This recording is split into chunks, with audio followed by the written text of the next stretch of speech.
Thank you. We can proceed. In light of our technical difficulties last evening, we have posted a clean copy of Act 2 for your enjoyment. Act 3 of Inexpressible Island by David Young. This play is a work of fiction based on actual events. The year is 1912. In the first act, a party of 6 English explorers were stranded in an ice cave at the end of the world where they hunkered down to face 5 months of Antarctic winter. They had no proper winter clothing or adequate food.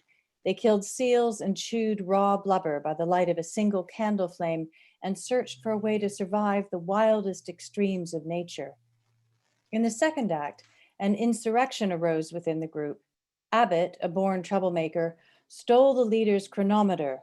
Without it, Lieutenant Campbell had no way of keeping track of the days. In consequence, Abbott was expelled from the ice cave into a pitch-black roaring hurricane where he would surely die. Lights up, low levels. Abbott kneels, a mad stare, his whole body juddering. He fights to stand in the wind and fails. The cold tears at him. The wind knocks him flat. Light shift. Single on Priestley. He sits bolt upright in his chair in Cambridge, awakened by the nightmare. Dickinson enters. Dozed off. 1 foot in dream. Did you find the entry we're looking for, sir? The 22nd of May, 1912. The 71st day of our confinement. Black as a coal sack with 107 degrees of frost. Campbell cross with Abbott. Browning's foot in deplorable condition. I cannot remember the name of the pet turtle I kept as a child and am greatly troubled by it. End of journal entry. My pet turtle. And not a word about Dr. Levick's intercession. It was Mother who saved us that day. It was Abbott. I think you got him wrong, sir. He was pulling at us from below. Precisely. Down, down, down. To times 0. Light shift to reveal a tableau. Levick examines the bottom of Browning's blackened foot. Campbell holds the lamp. No movement. Sir? There was something released in that cave, Dickie. Its shadow is still upon us.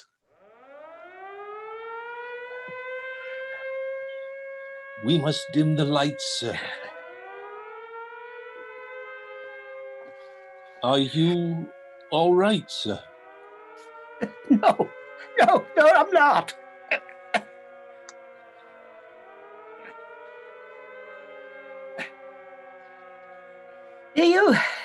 Do you ever think about that mountain Lieutenant Campbell named after you, Dickie? Never a thought, sir. Da-ding, da-ding. The door to the South Pole is always open. It will be such a fine tea shop, Dickie. Feel that? No, That? I feel nothing, sir. Good. Light, please.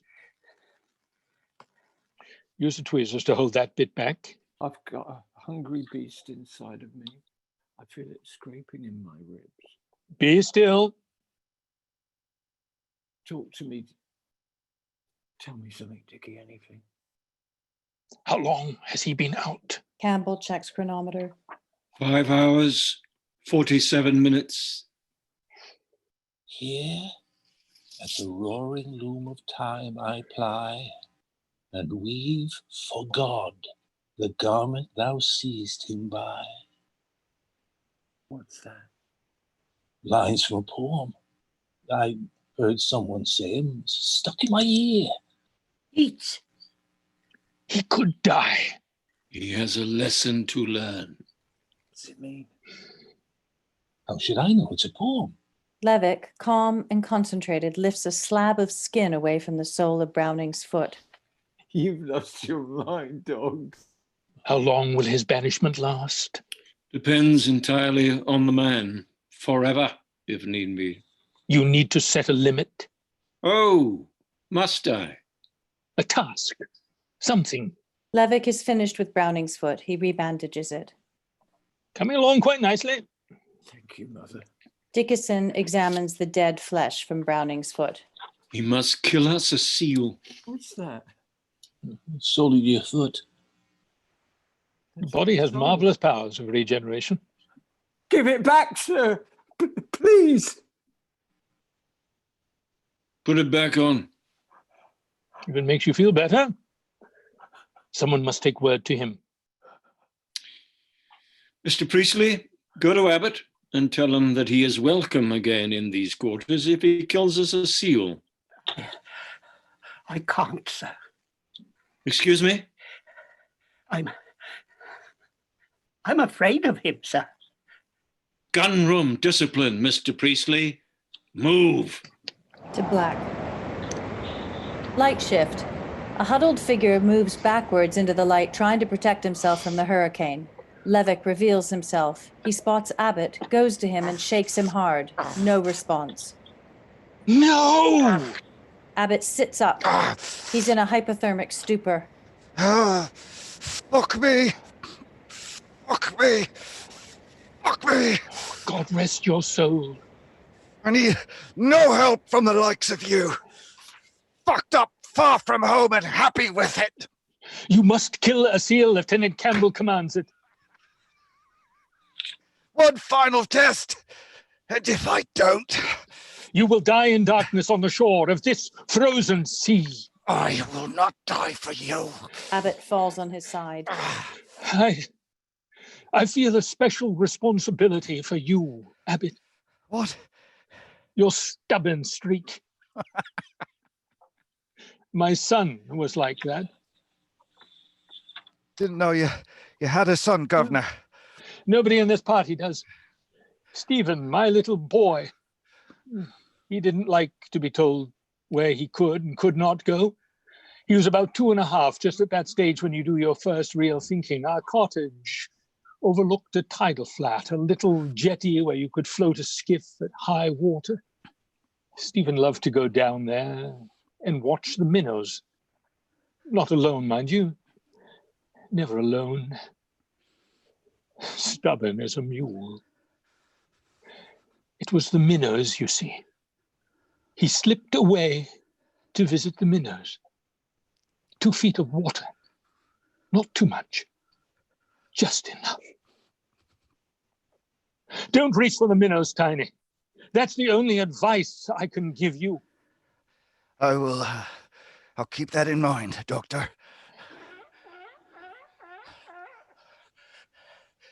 Dinner bell. Abbott, drawing his knife, crawls away. Eternal Father, strong to save, whom I Light shift. am. To favor Campbell in his bag, he has become a Weddell seal. He throws back his head and mimes a croon. Abbott appears, knife in his teeth, stalking low, unseen. Abbott lunges, the seal struggles to escape, twists around to try and bite. Bastard! For a moment, there's a fierce struggle. Abbott plunges his knife into the seal again and again. I'll eat your fucking brain! Abbott screams in pain and rolls away, holding his hand aloft, howling with pain. In the confusion, he has given himself a terrible cut. Light snapped to black. Lights up slowly. Campbell thrashes awake, horrified by his dream. Members of the party are scattered around the stage in their bags. Various snores. Why, yes, of course, lots of trifle. Pile it on. Priestley's head appears. How's it coming, Dickie? Well, not enough for a proper hoosh. How many flippers do we have? 4. Oh, indeed. Delicious. Having one of his food dreams. Oh, Good sleep. weaving in and out. Listening to you lot grousing the whole time. Hard to settle into a meal when you can hear your friends jeering outside the window. Campbell rummages for his journal at the foot of his bag. Did someone move my journal? It's the wrong way around. And my pencil. Where is my pencil? Not there. Dickinson scrambles to pull Abbott into the cave. Abbott's hand runs with fresh blood. Good God! Fucking crab eater. The knife slipped while I was killing him. I can't move my finger. You bagged him. Oh, yes. He's out by the seafront with half his head off. Well done, Well done. Tiny. Jolly good. I get the head. Dickerson, go and fetch him in. Dickinson exits. Levick works on Abbott's hand. I can't move it. Frozen solid, I'm afraid. The tendons are severed. Lord fucking Jesus. Mr. Abbott, blasphemy is entirely inappropriate when one is in need of the Lord's assistance, as you are at this moment. I'm going to lose me fucking hand. Campbell stares hard at Abbott. Abbott stares right back. Pure animal aggression. They could kill each other. No! Levick reaches to block their line of sight with a palm. He makes as if to snatch up everything in their exchange in his hand, the way one catches a fly mid-air. It's all there inside his clenched fist. Levick holds out his hand to Priestley. Take this evil outside. Send it away on the wind. Priestley is at first dumbfounded, and then he plays along, cupping his hands as if he's carrying an errant firefly out of the house on a summer's night. Come. Lie here. Put your hand against me, and I will thaw it for you. We'll boil up the head tonight, Tiny, and you shall have the brain. All to myself. No, you have done us proud. Thank you, sir. Much better. Let your arm loose. That's it. That's it. Abbott groans with a mixture of comfort and pain. The last light is on Priestley, kneeling. He holds his cupped hands up into the wind. The tremble comes into his body. Oh, that's cold. It's the hand of death, sir. It's all right. It's all right. There you go. Priestley opens his hands. Light crossfade to favor Dickinson, dragging the dead seal. He spots Priestley. What are you doing there, sir? Nothing. Abbott's come back with a seal. I thought he was a dead man. We are all dead men. A question of time. Sir?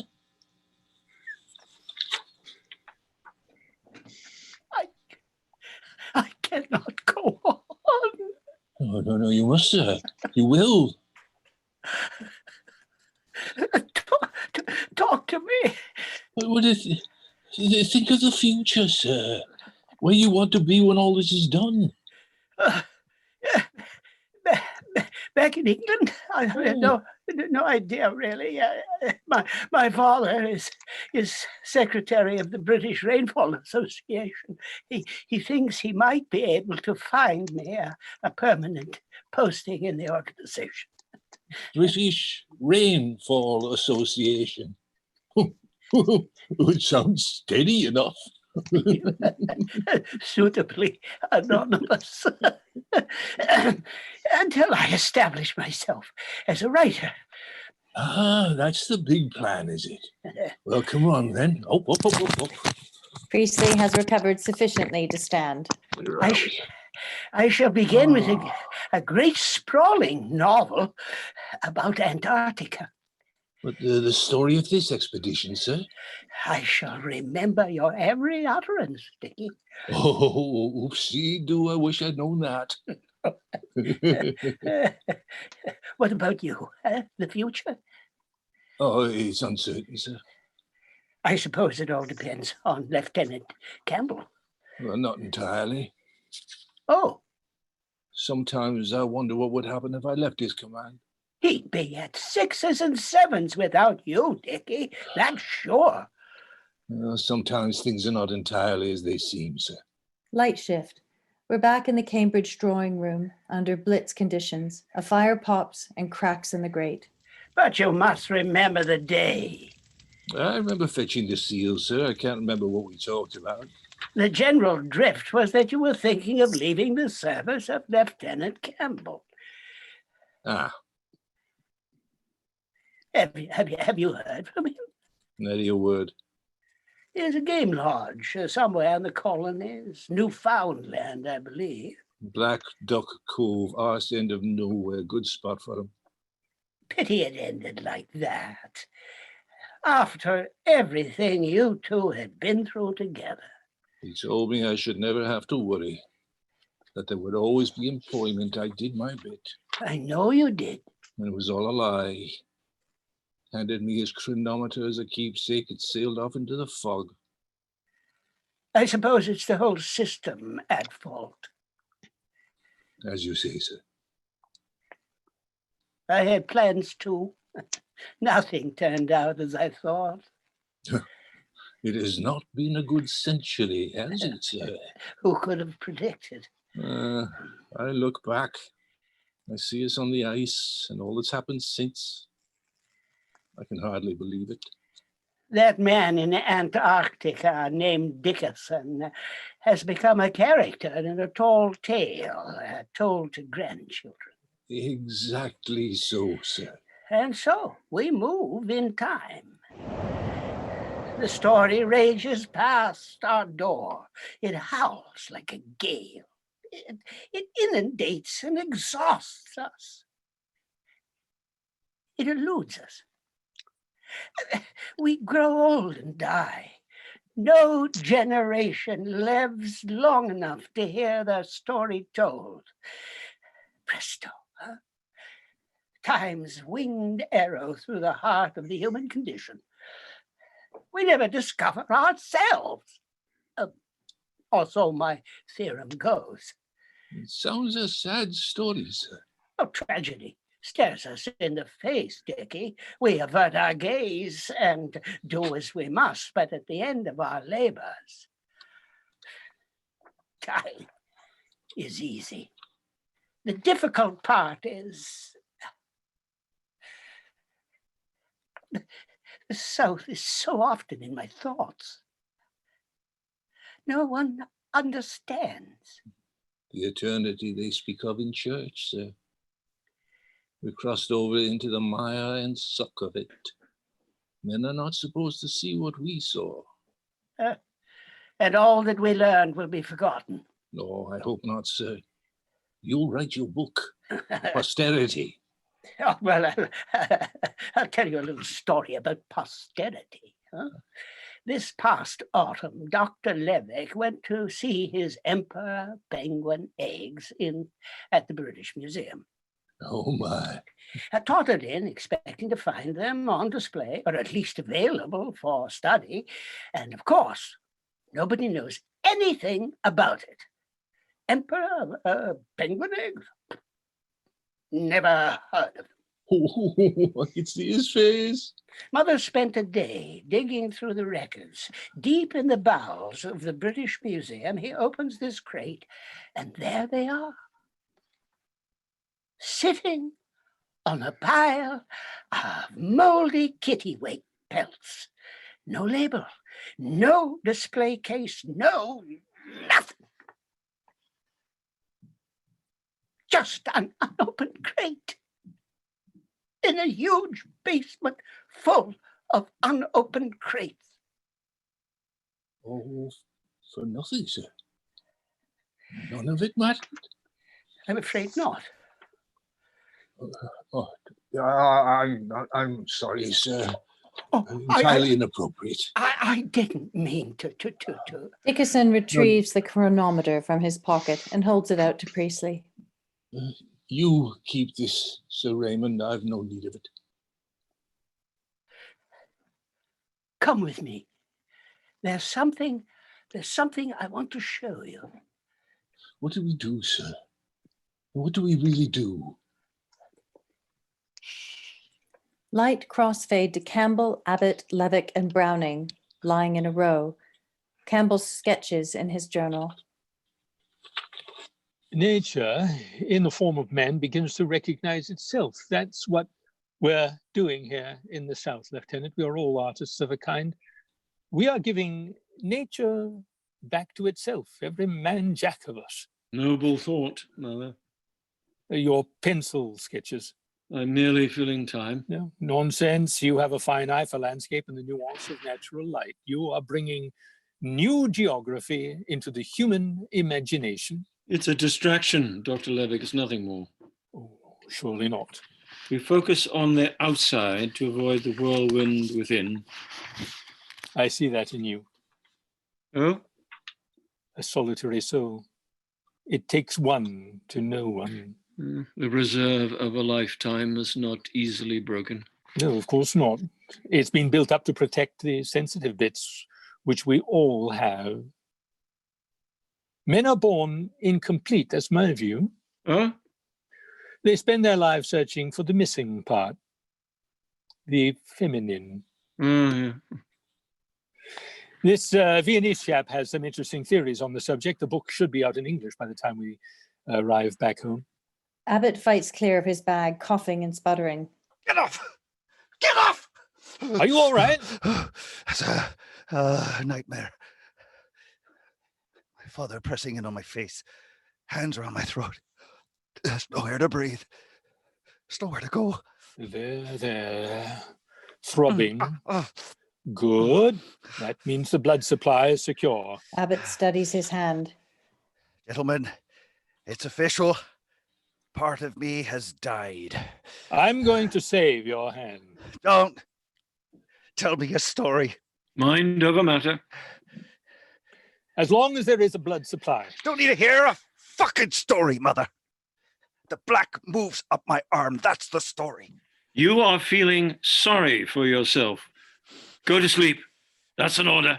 Abbott disappears into his bag. Long pause. Campbell draws in his journal. Did you just say something? No, sir. I heard you say, be gentle with him. I didn't say a word, sir. I must be tired. Do you ever hear voices when you're tired? Not as a rule. Pause. Campbell draws. Did you find your pencil? No, and I'm greatly disturbed by it. I leave the thing securely fastened to the spine of my journal, so there's no possibility of its going missing. May I borrow yours? I mean, this is the number 10. Levick offers his pencil. Campbell sketches in his journal. Abbott means no harm. Dr. Levick, your ability to form relationships across social boundaries is nothing short of miraculous. You're rather an enigma to me, sir. You are both fore and aft. Well, it's my fate to have confidential chats with people who have confidences to bestow. It's always been that way. It's my mother's influence, I should think. Intimacy must be a terrifying burden. Why? Well, what does it end? I mean, can there be no secrets? Can nothing remain hidden? Everything is hidden. That's the whole problem. Well, less said, sooner spended. That was a watchword of my upbringing. You know, I think that's a very old-fashioned view. The modern age demands a higher level of honesty from us. I despise the modern age. No avoiding it. Unless you come to a place like this. No, it's all up here, you see. In the products of our thinking, a wall-to-wall intellectual revolution. As much as anything, that's what's carried us here on this pilgrimage. The South Pole is an idea, a place that is no place, the final nothing. I'm afraid I don't see it. Voyage to zero. The entire world reduced to the inside of this skull. Someone has been in my journal. Oh? Fingerprints, smudges, these markings here. He holds up a grubby page for the doctor's inspection, moving it away before he has a chance to read. Are you sure? Well, we'll find out, sure enough.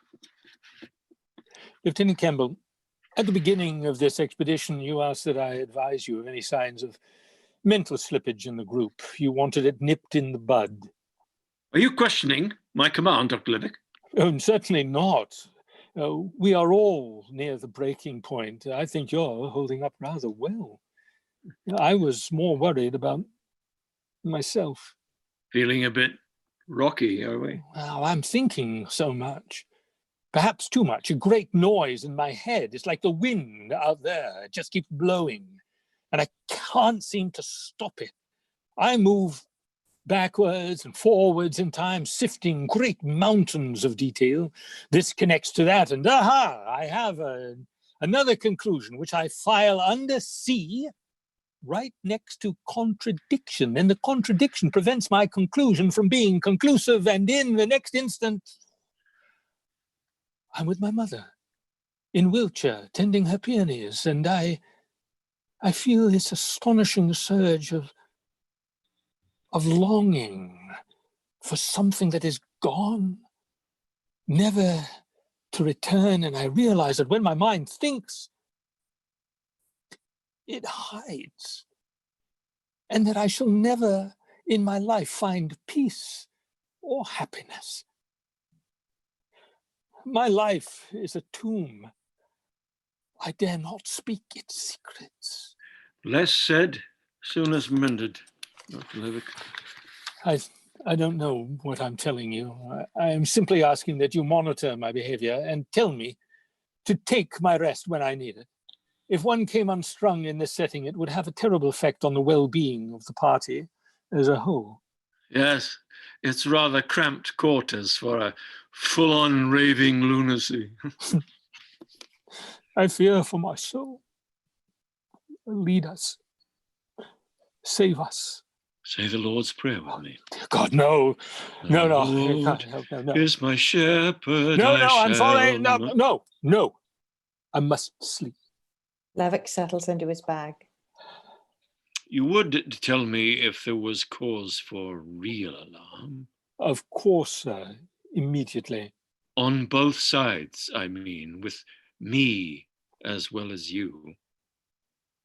I think that's what I'm doing, sir. We must sleep. Campbell leafs through his journal. There it is again. Your voice. What are you thinking? My mind is filling the world, sir. I believe you. Levick and Campbell settle into their bags. Light shift to favor the Cambridge drawing room, still dimmed. The air is warm and reddish gold with firelight. Dickinson sits on the chair, forlorn. I don't know what to believe now, sir. Close your eyes and keep them closed. Priestley appears and stands before Dickinson. He puts a grubby canvas sack in his hands. What is it, sir? A world. Dickinson handles the bag. A world like no other. I don't follow, sir. Open your eyes. Is this really it? One falls back on the testimony of things, Dickie. The glaciers burnished silver, the stars steel points. The crunch of snow underfoot. I have grown so alone. I stay in these rooms for weeks. I sit by the window and smoke my pipe. Gone south. Talk to me. Take me back there. Oh, that I could. The worst of it. That's what I need to understand. Abbott, on his way to the madhouse. May I open it, Mr. Nipcheese? All clear. Dickinson has his hand in the bag. He doesn't need to withdraw it. He closes his eyes. Muscatel, muscatel, muscatel. Light shift. We're back on the ice cap in a roaring storm. Dickinson holds the bag aloft. Mr. Priestley, the day bag. I found the missing day bag. Light snapped to black. Where are the lights? I can't breathe! I'm suffocating. Help! Light, come on, bring me some light. The lamps went out! You're asphyxiating! No, quickly! Light shift to low levels as the men pile out into the ice, coughing and wheezing on their hands and knees. It's smell the fumes out here. From the cooker! Another minute and we'd have been goners. A chimney. Browning, you must set about designing a chimney. Yes, sir. Could you warm me, Tiny? Back from the dead.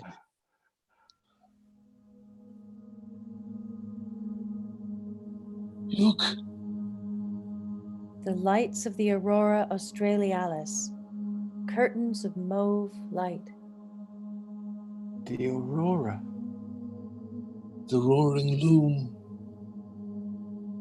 Lovely, Mr. Dickerson. I understand the cut of it now, sir. The oar. Dickerson holds out the canvas sack to Campbell. He found the missing day bag, sir. We are lucky men. Lead us, save us. We will feast tonight.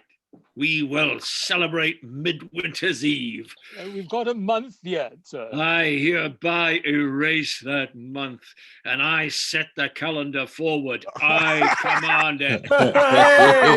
And following our feast, we shall have a great debate, and following that, we will have a spellbinding lecture from Dr. Levick, and following that, we will have a hymn scene sing so great that it will shake the very walls of heaven.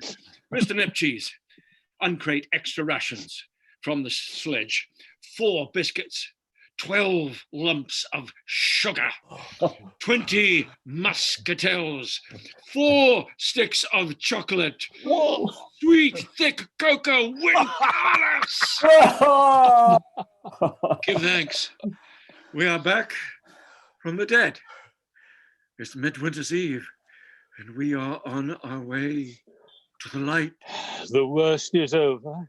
Homeward bound! So haul along the pier, my boys, So haul along the pier, my boys. and never mind the storm. And never mind the storm. For when our money is all spent, we'll go and work for more. And to those who will not merry, merry be, we'll never sing our joy. Sing, sing, the boys in blue have won the victory. They light candles in the cave.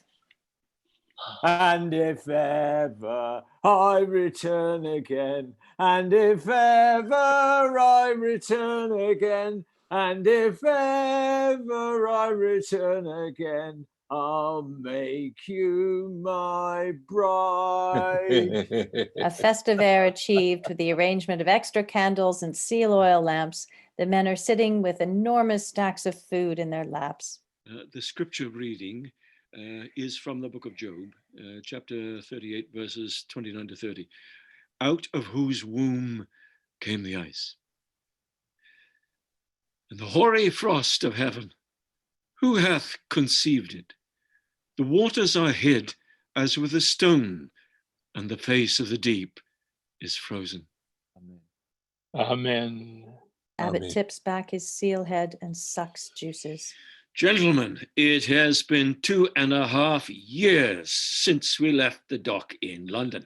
Appropriate moment for some toasting, don't you think? Has everyone got their wind carners?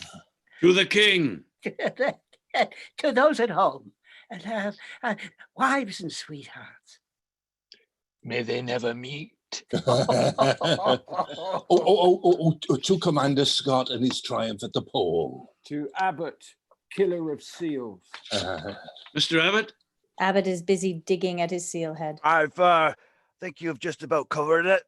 You must toast with us, Tiny. Tradition demands it. To the Pharaoh. Long may he reign. I was being facetious.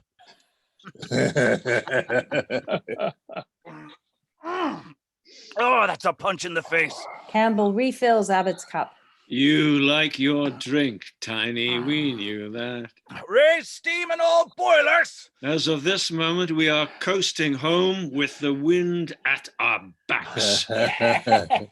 I'm going to chisel this date into the rock. Splendid. We've outdone the bloody Egyptians. Abbott plays the nose flute and mimes his cobra hand, pointing his blackened finger at the others one by one. The fickle finger of death. Who goes first? Who goes last? You have powerful eyes. Did anyone ever tell you that? It's a fine idea, Dickie. Chisel us into the rock. We must mark our passing. Abbott swings from the bottle. This is the whole world. You know that, don't you? Well, for the time being. No, really. I was thinking about it last night. The six of us inside this skull. We have stopped time. All that has been, all that will be. The light before, the light after, the darkness between, and nothing. The final zero. As you say, sir. The fundus, the fundament, the firmament, F. G follows F, and G is for... I'm sorry, I've lost my train of thought. Lucky boy, here's to you. I should like each man to affix his fingerprints to a sheet in my journal and then sign it. We shall secure the pages in a tea canister, and we shall leave them here for posterity. First rate, Lieutenant. In Samaria, they left handprints on the cave wall. I have seen them. Campbell opens his journal to a fresh page. You will not need an ink pad. Such a load of food. Oh, and when he adds his trove of muscatel. Levick brings forward his stash. Da-ding, da-ding. The door to the South Pole is always open. My sugars. Browning unwraps his stash of sugars. Come on, Doctor. Jam them in. Come on, do it for me. Take what you need and pass the rest along. How many do I take? There are 96. That's 16 each. I trade you 10 muscatels for 2 sugars. Browning hands his sugars to Levick. Take what you need. Pass the rest on. Has there ever been a better ship's company? Yeah. The great debate. All right, over there on the mess deck, have you got a worthy subject for us? Abbott drinks deep and hands Campbell his pencil. I found your pencil. Where? It was under Dickie's bag. We're losing ground here. The debate. The journal returns to Campbell's hands. He sets about comparing thumbprints with other markings in the filthy pages. I've got a fucking topic. It's got to begin with the word resolve. Fuck resolved. I say that every man in England should be allowed to shoot rabbits on any man's land. Who's with me? Oh, wait a minute, Tiny. That's not how a debate works. Yeah, we debate. We discuss it. People take opposite sides, the pros and the cons. All right, fine. Let's discuss it. I'll tell you a little story. There's a man in Cornwall who owns 20,000 acres, Duke of, I don't know, something or other. The Duke of Carlisle. I know the man. Go on. Well, when I was a lad, my father was out of work a good deal, and he was often hungry. What should stop me? A hungry young lad from climbing a fence to fetch food for his starving family. I mean, the Duke was never even on the premises. Oh, you have a hazy understanding of property law, Tiny. I'll tell you where things go if we leave them where they are.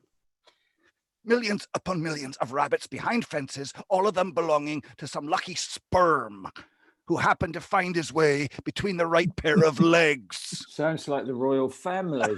Dead on, dead on. The monarchy is out of bounds. We are here in His Majesty's service. Where do we draw the line, Tiny? If Carlisle lets you shoot rabbits on his land, is that enough? Nothing is enough. Let's fucking vote. But you're against the rule of law. More and more into the hands of the few. If that's what you call rule of law, then I'm against it. Well, I suppose it all depends on the values one receives in the home. Oh, undoubtedly. I grew up in an Egyptian tomb.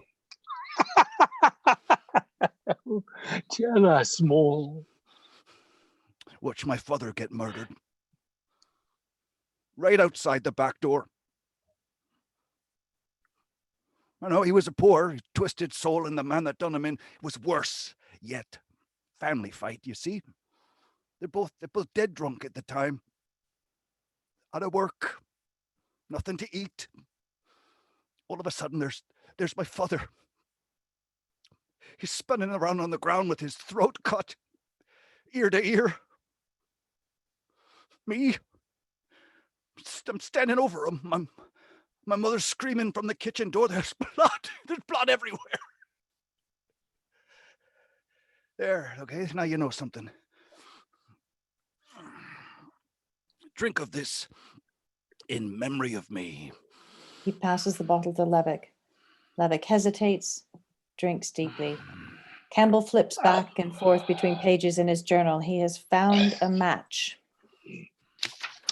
If I could chime in with an adjacent thought here, I've often thought what a huge responsibility we who employ servants incur by doing so. Dickerson, were you reading my journal? No, sir. Are you sure? Yes, sir. Our servants have given their lives to save time for the lucky few, and one by one, we, the lucky few, will be brought face to face with them and asked, what have you done with your lives and the time we gave you to make this world a better place? This is your thumbprint, Dickerson. No, sir. Excuse me, Mother. Nothing the man with all the rabbits is doing is making the world a better place. That's a complete fantasy. A sneak. No. Well, take my own case. I'm a man with a few rabbits. I can point to my emperor penguin eggs and say that in my own small way. All on those fucking penguin eggs back to England does not make the world a better place. He's adding to the store of the world's knowledge. Rubbish! A sneak. Human progress is not rubbish. This is your thumbprint, Dickerson. I'm afraid we're getting off subject here. I think you need a taste of the wind, my boy. Out now! No. Abbott moves to block Campbell's eye line and protect Dickerson. More and more, falling into the hands of the few. My prediction, there will be a great cleansing of the system, and it will come sooner than you lot think. Abbott is looking at his dead finger. He points it at Campbell. Blood will run in the streets. The minnows, Tiny. Remember the minnows. Don't bite the hand that feeds me. Mind over matter. Abbott puts his black finger in his mouth, bites down on it, harder and harder. An audible crash. Oh, good God. Levick and Priestley move to minister to Abbott. Abbott's face bulges. He makes a terrible sizzling sound. He's up on his haunches now, pure animal aggression. He leans into Priestley. No man touches me. Let's fucking vote. Resolved that Parliament should enact a new law that allows every man in England to hunt rabbits on any man's land. All in favour? Abbott shoots his hand up high. He looks to Browning. After a pause, Browning raises his hand. They look to Dickerson to join their ranks. Dickerson hesitates, looks to Campbell. Dear Dickie, and what will become of you when all the rabbits are gone? Levick raises his hand too. looks to Dickinson, pause. Dickinson raises his hand, tentative, then with growing resolve. We seem to be outnumbered. It's a 60-knot wind. These are 80-foot seas. Drop the headsail, set the storm jib, bat the hatches, secure the lines. You sail with Drake, Raleigh, Cook, the gleam in the explorer's eye. Abbott, now there is a tight corner. Dr. Priestley, the drawing implements must be pin sharp. The globe of the upturned eye, the crenellated iris, the explorer's gleam, a shifting, shining window of light in the black pool of the pupil, the last blank place. My eye. Is this my eye? Is this all that I see? Is my eye? I hear the jackals, the shadows of the jackals, priests with heads, they move in the darkness, the rustle of the garments. Surely there's going to be a ceremony. They put long hooks up the nostrils, and then they pull out the brain. The last boundary is down the wind. Rises the wind, the wind, the wind, the wind, the wind, the wind, the wind, the wind, the wind, the wind. Light snap to black. Light shift. Campbell groans in his bag. He is hidden from view. Is you all right, Mother? He needs his rest. I shall be just fine. Sleep, sir. It will help you regain yourself. I need no rest. I need your voice, Mother. I think we all need to hear the sound of your voice. Fire to warm our hands. Topic. Human progress in the modern age. Large subjects. Where to begin? The compass, the cathedral, the chronometer, all up here. Question of getting things in the proper order. That's always the problem. Name a letter, Dickie. D. Fine. Let's begin with the letter D. D is for Darwin, Charles Darwin, 1809, 1882, naturalist of great patience and zeal, buried in Westminster Abbey. Besides Isaac Newton, theory of natural selection, egg cracks open. Aha! Laws governing the emergence of new life forms, a glimpse of nature's plan. Orthodoxy of the day, unseen deity, evolution preordained, therefore inherently progressive. Rubbish! The first idol that Darwin toppled was God. But given a watch, we infer a watchmaker. And we were wrong. Keeping up, Dickie? Not entirely. Dr. Livick. We are trying to learn something here about the animal ancestry of man. Let me give you an example. Every large-brained mammal harbors in its gut species of parasites so morphologically degenerate that they are little more than bags of reproductive tissue. According to Darwin, it is impossible to say whether the host or the parasite is better or any surer of evolutionary persistence. The life forms exist alongside each other as absolute equals. That is man's proper place in the history of nature. Are you saying that I'm no better than a parasite in Browning's gut? That is exactly what I am saying. Yes! Yes! Yes! There is no plan. Every living thing we see in nature is a byproduct of the struggle for existence between individuals, nothing more. I'm afraid I can't agree. Well, look at the Greeley expedition. Dr. Livick. Stranded, as we are, the men turned to cannibalism. Ellison, the leader, had lost both his hands and feet to frostbite. He could do nothing to stop it. Dr. Levick! There was a well-worn path from cave to graveyard. They never spoke of it. Of course not. They're too polite. Dr. Levick, I must ask. Those who were strong enough to take the path to survival simply took it, and thereby... There, Dr. Levick, I don't think it's appropriate that we draw conclusions based on the experience of men who behaved like rats in a trap. Rats in a trap! Exactly so. Welcome to the modern age. No, God watches over us. I'm sorry. Eternal Father, strong to save. Are you all right, sir? For some unaccountable reason, I seem to be weeping. You must excuse me. Oh, dear. Browning, your shop is called the South Pole. My thinking. Can you hear it? I can hear it.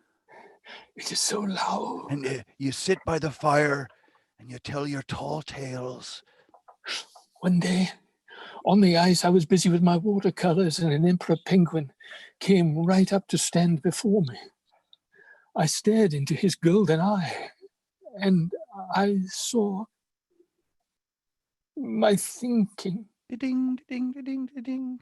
The missus serving cream teas. Oh, it's all very tidy. You're thinking, Doctor? Yes, it has come unstuck, everything.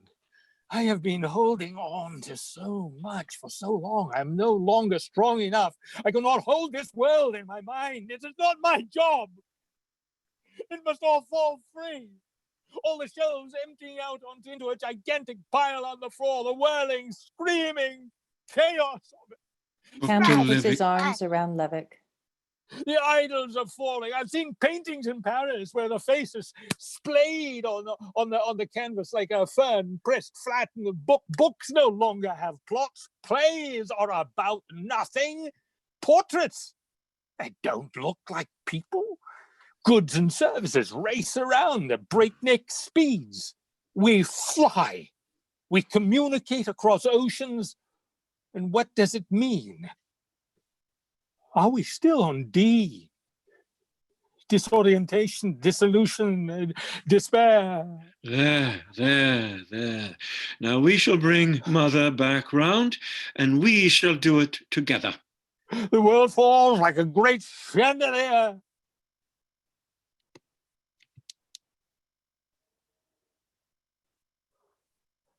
This is the end of my lecture. Fine. Then, the idols have all been toppled, and the world has come crashing down around us. Campbell chooses the letter C. C is for contradiction. Now you tell us the other side now, human progress. The great wheel turns inch by inch. We take our place alongside the animals and we begin again. This cave is the childhood of the world, a golden age where we live in perfect harmony with nature, a profound unspoken understanding. There is no distinction between us and the wild things. The lion stalks near the fire and I smell him. The penguin stands before me and there is no thinking. I swim in his golden eye. Mr. Priestley, brew up some tea for Dr. Levick's return and make yourself useful, Dickie. Chisel us into the rock. Priestley and Dickinson move off. Are we in the future? No, it is 25,000 years ago. The end of the last ice age. Yes, we were hunters then. We lived entirely in the present. Our five senses were much more finely tuned. We stalked by smell in the night. What did we eat in this golden age? Giant sloth, mastodon, cave bear, One presumes this was before language. before memory. Dickinson appears in the vanishing point and hits rock with chisel and mallet. The modern age. An ice cave. Priestley sits in his chair in Cambridge. Inexpressible Island. Nature has re-entered us. Perhaps that is what we are experiencing. The penetrating member of nature. I feel it at night, scraping in my chest. Be not afraid. I will save you. We will survive. I command it. Thank you. Thank you, Tiny. Everyone out. Oh, for a freshener. Come on, Tiny. Show us what you're made of. You heard the lieutenant, Mr. Nipcheese. You're a blue jacket now. Step lively. A look between Dickinson and Priestley, the joy of belonging. Lights fade. Everyone moves in slow motion. One candle remains lit besides Priestley. Campbell. Campbell. Campbell. Campbell. Campbell appears in a crouch. Levick. Levick, Levick, Levick. Levick positions himself in front of Campbell, slightly more erect. Dickinson. Dickinson, Dickinson, Dickinson. Dickinson takes a position in front of Levick, slightly more erect. Browning. Browning. Browning. Browning. Browning moves in to take a semi-upright stance in front of Dickinson. Abbott. Abbott moves into place, fully erect, the new man emerging from the chaos of the cave. He carries Browning on his back. Priestley stands and moves down the line of men. Abbott. A hard night full of absent friends. Clear. A blue sky so deep that it looks black. The stars, steel points, the glacier, burnished silver. A single undulating arch of brilliant light, a tail of flaming gold, crossing the sky like the curved blade of a scimitar. Who is there to see? To listen? To remember? The wind rises. Footprints vanish in the drift. Priestley takes his position in the evolutionary line. The sun turns and comes back to us tonight. Snap to black.